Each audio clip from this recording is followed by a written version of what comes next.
Hukum bekerja di perusahaan non-Muslim. Saat ini banyak dijumpai masyarakat Indonesia yang bekerja di perusahaan yang pemiliknya non-Muslim. Terlebih di kota-kota besar, banyak sekali perusahaan pemilik saham terbanyaknya seorang non-Muslim.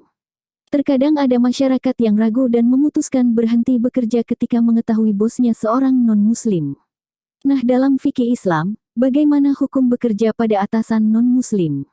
Apakah itu perbuatan diperbolehkan? Pasalnya, banyak masyarakat yang ragu. Pun tak sedikit yang memutuskan resign, sebab perusahaan tersebut dipimpin seorang non-Muslim. Atau disebabkan pemilik saham terbanyak non-Muslim. Adapun hukum bekerja di perusahaan yang pemilik sahamnya non-Muslim, maka hukumnya diperbolehkan bagi Muslim dan Muslimah. Kendatipun bosnya seorang non-Muslim, bekerja di perusahaan tersebut tak ada larangan. Pasalnya, ada larangan yang tidak diperkenankan seorang Muslim atau Muslimah untuk bekerja pada non-Muslim. Hal ini sebagaimana dijelaskan oleh Imam Nawawi dalam kitab Raudatut Talibin. Ia menjelaskan bahwa bekerja pada non-Muslim dinilai sah dan diperbolehkan. Lebih lanjut, uang yang dihasilkan, gaji atau upah dari pekerjaan tersebut dihukumi halal. Simak penjelasan Imam Nawawi berikut.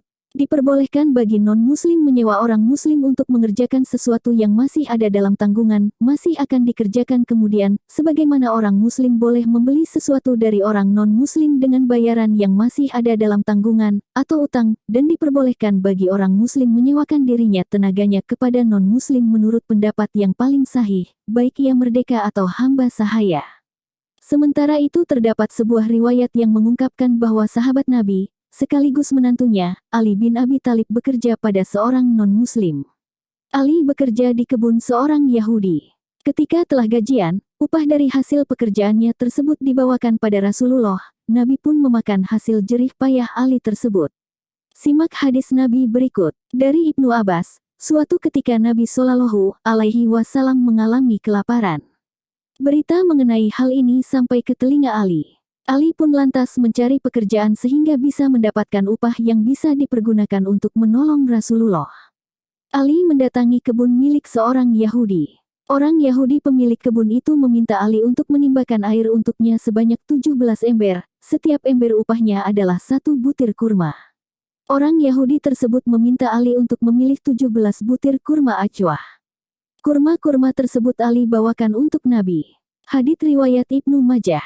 Dengan demikian, boleh hukumnya bekerja dengan non-Muslim. Pun bekerja di perusahaan yang pemilik sahamnya non-Muslim. Tak ada masalah. Hasil dari pekerjaan tersebut pun halal untuk dimakan dan diberikan nafkah buat keluarga. Semoga bermanfaat.